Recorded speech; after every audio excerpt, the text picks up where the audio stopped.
Itinuturing na isa sa pinakasikat na sports ang karate dahil sa libo-libo nitong practitioners hindi lang sa Pilipinas kundi maging sa buong mundo. Kaya naman hindi pahuhuli ang ating mga Pinoy athletes sa larangan na ito ng palakasan. Sa katunayan, ang kupunan ng Pinoy Karate League ay nakatakdang sumabak sa kompetisyon sa Asian Championship sa Japan at Singapore sa susunod na buwan.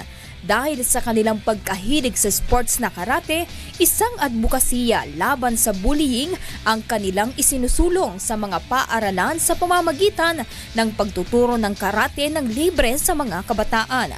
Ngayong umaga, ipapakita sa atin ng Pinoy Karate League ang kanilang husay sa naturang martial arts at ating alamin kung papaano nag-umpisa ang kanilang anti-bullying program. Sa kanilang determinasyon na makatulong sa kapwa, masasabi natin na iba ang Pinoy.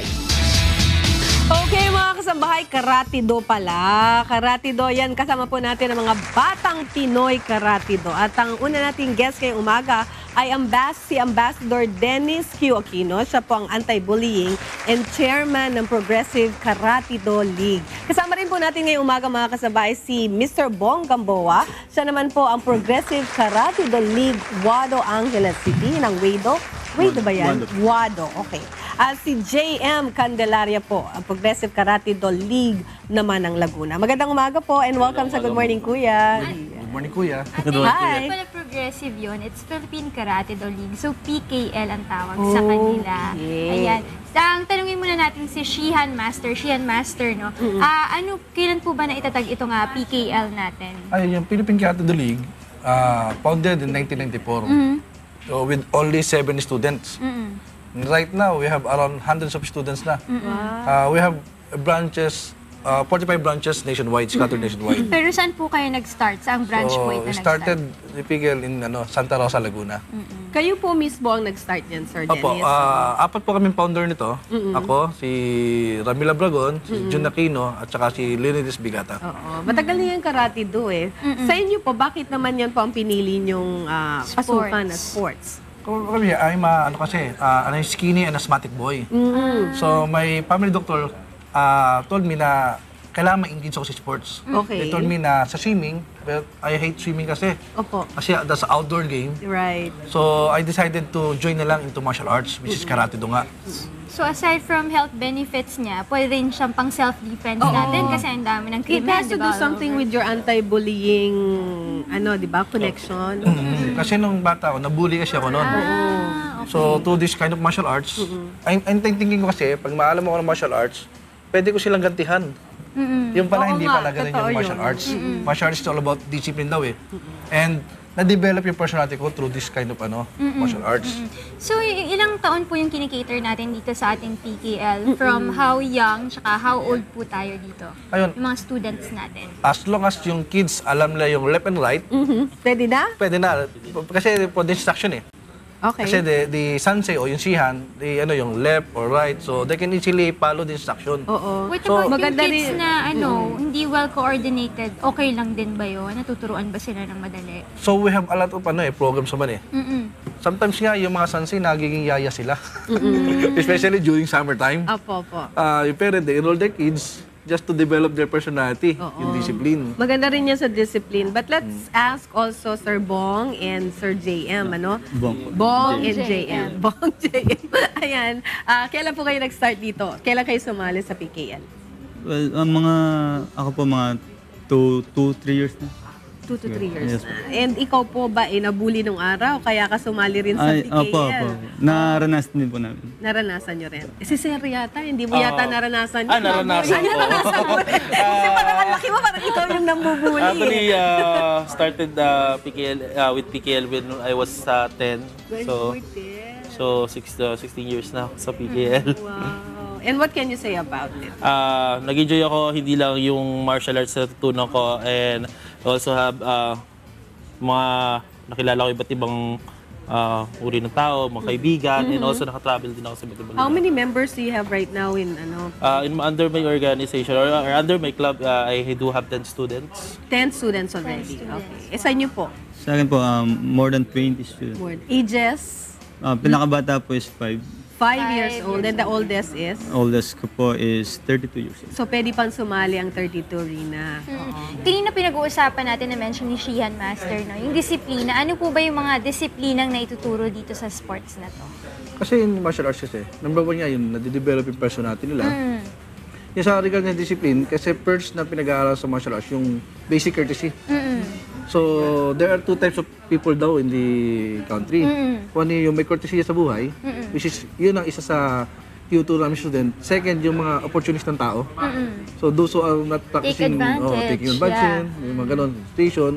So, I think yung courtesy, yung camaraderie, nade-develop sa martial arts yun. Kasi yung karate raw, hindi lang siya more on punching or kicking. Or yung fighting Yung against stress reliever lang daw ang stress reliever. karate. Pero marami kang matututunan Oo, virtues. tsaka sinasabi nila karate more on ano lang daw, parang posing and yung ganun lang. Very may mga finesse ganun pa din, rin. may mga ganun din kayong natatanggap na comments. Total development ng human Kasi yung kanina yung sasabi na more on posing point, that's only a physical aspect. There's a mental, spiritual aspect. Karate is a total package. Vince, kasi ang dami ngayong naglalabasan. Before kasi karate talaga lang nung panahon namin Karate lang ang meron. Pero ngayon marami Marami ng martial iba't ibang arts. style ng martial arts. What's the difference now of karate from the martial arts that we have right now? Karate is a Japanese form of martial arts. So although martial arts, may mga iba-ibang branches Arnis, Filipino martial arts yun. There are May Muay Thai Taekwondo, Muay Thai is in Muay Thai, Thailand, Taekwondo is in Korea. So in the Philippines, we have our own martial arts. We call it Arnis or Kali. I think Kuya Daniel is practicing Arnis. Yung Arnis, yung may bamboo may ka, stick. di ba? Oo. Pero Arnis is just is an extension of hand. If you know a different martial arts, you can easily adapt other martial arts din. Master, meron po ba tayong demo na may Yes, papakita yes po. sa ating mga Para mas lalo kasambahay? natin Ayan. maintindihan kung ano yung karate. Sino-sino po ang ating mga participants for this So yung morning? magde-demo, there are winners in the recently concluded National Batang Pinoy na ginawa sa Naga City. Opo, kailan po to? Sila ang may-ari ng mga medals Sila po na to. may-ari ng medals na yan. Okay. Wow, congratulations. Ayun. Ano po ang una nilang ipapakita sa So atin? they are performing kata. Kata. Kata is a form, Kata. Kata. Kata. Ayan. on the other side, they are doing the application of that kata. Pwede po tayong sumunod. Tara. So ito po yung kata. Ito po yung kata, ginagawa Opo. nila. So in the competition, yan yung event na ginagawa. Apo. Master, bakit may nakikita tayo yung mga levels ng martial arts natin or karate do? May ibang naka-black belt, may ibang naka-blue belt. Ano ba yung mga levels natin dyan? For beginners kasi, they start white belt. So after 2 to 3 months, they elevated to another belt for a belt exam.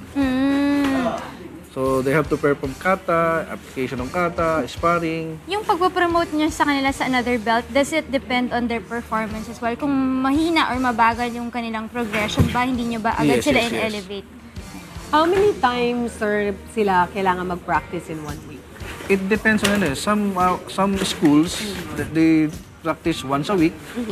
Pero kung elite member sila, elite team, they practice 3 times or 4 times a week. Ano po yung responsibilities na hinahandle nila once naging black belter sila? Kasi in the PKL, our black belt are licensed by the Japan Shitokai. So pagka nag-ano sila sa ibang pwede silang na-expel. Ganon. Ayan. Alright, ang galing nila, no? Tsaka makikita mo yung hands coordination. Coordinated. Ano po ba yung mga competitions na sasalihan nila this year? Looking forward. So Meron pa ba? Yes po. On December 9 to 15, we are going to divide our group into 3. So some of the kids are going to National Batang Pinoy to be held in Bacolod City. And some of our kids are going to Singapore for the Asia Pacific Karate Do Championship sa Singapore. And yung other groups namin are going to Japan for the Nishimura Cup.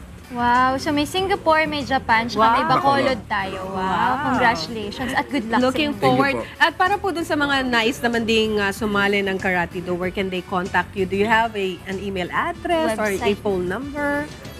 Ayun, Website? for those who are interested to learn Karate Do, para hindi po kayo nabubuli, so pwede po nyo kaming kontakin sa aming email sa karatedo@yahoo.com or sa akin pong mobile number sa 0917-824-4122. Si Kuya daw sasali. Papaturo ako kay Dennis kasi nabubuli ako ni joke.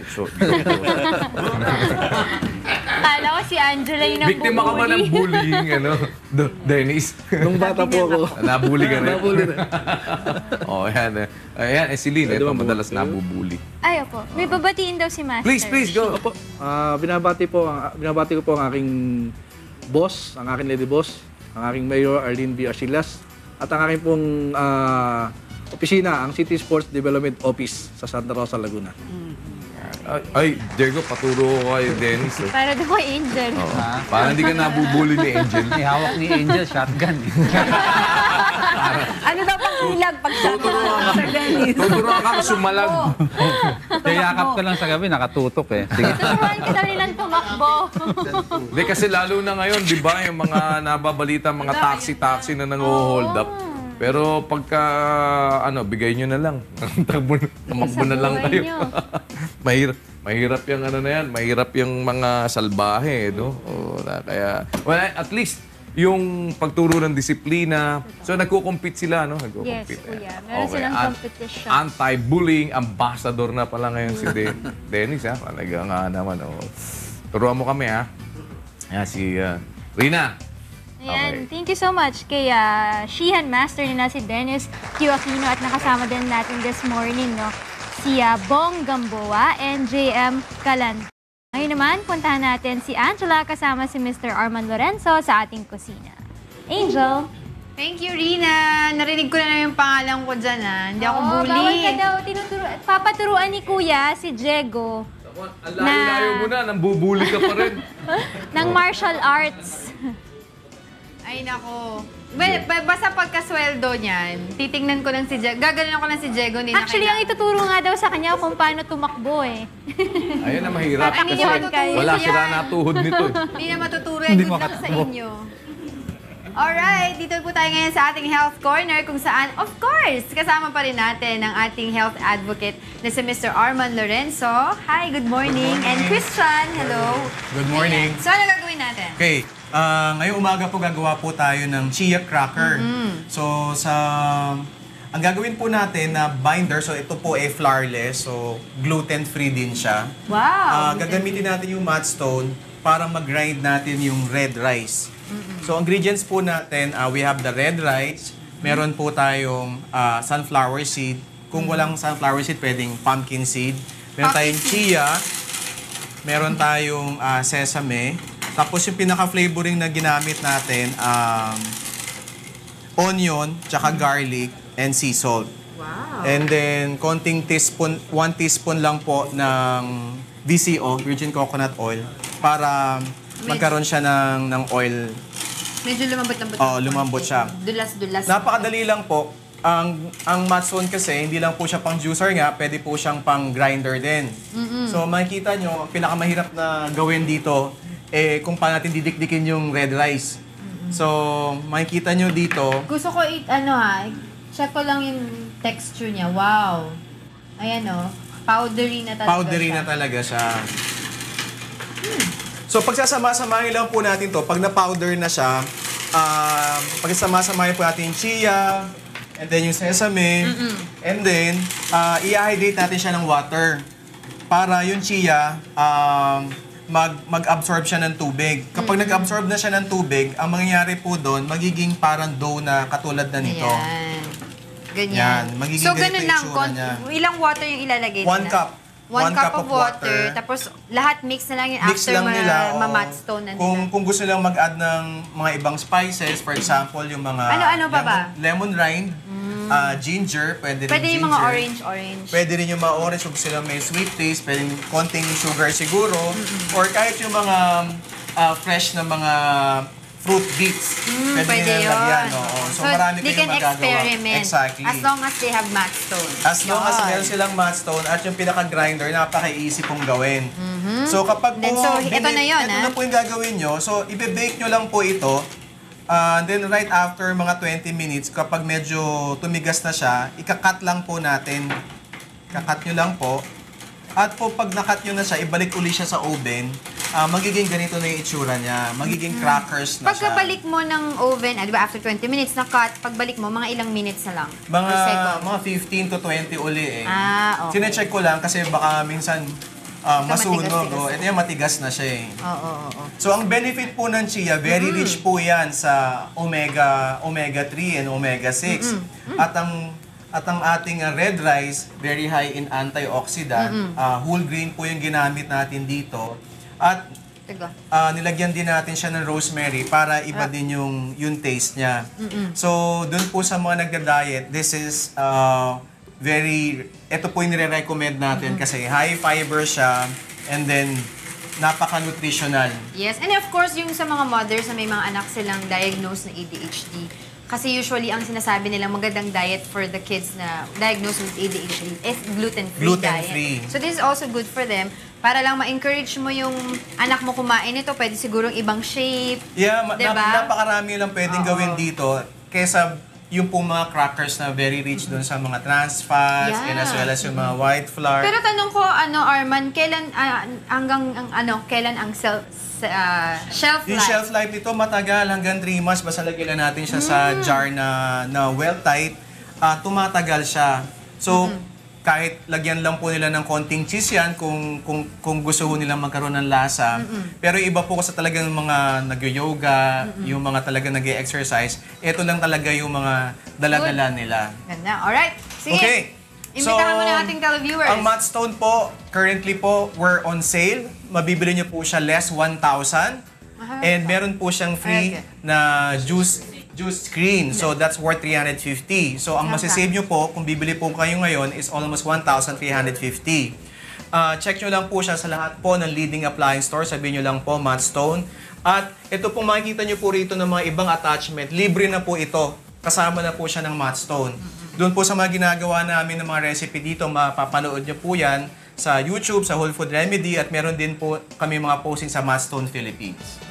And of course, ang aking pinaka-favorite sa Matt Stone, 5-year warranty. 5-year warranty po. At yung mga parts po na yan, 2 years warranty. At napaka-easy po na makahanap kung sakaling mabasag or meron pong disgrasya nangyari. Available po kaagad yung mga parts niya. So talaga, ano pa yung mga nagawa natin sa Matt Stone? Napakarami nating nagawa. Diba kasi yung ang tag nyo lang is 8-in-1 slow juicer, pero ang dami natin ngayon, nagawa. Ngayon, tinatawag natin ngayon siyang kitchen assistant. Kitchen assistant talaga siya. Kasi makagawa ka ng crackers, gumawa tayo ng pasta. Sorbet, gumawa tayo ng mga chocolate cups. Gumawa rin tayo ng mga jams. Napakarami niyo pong magagawa. So, doon po sa pag-juicing nyo, marami pa ho kayong magagawa sa Matt Stone. Ayan. Maraming salamat, Mr. Arman Lorenzo and Christian, mula po sa ating Health Corner dito sa Good Morning. Kuya, back to you guys!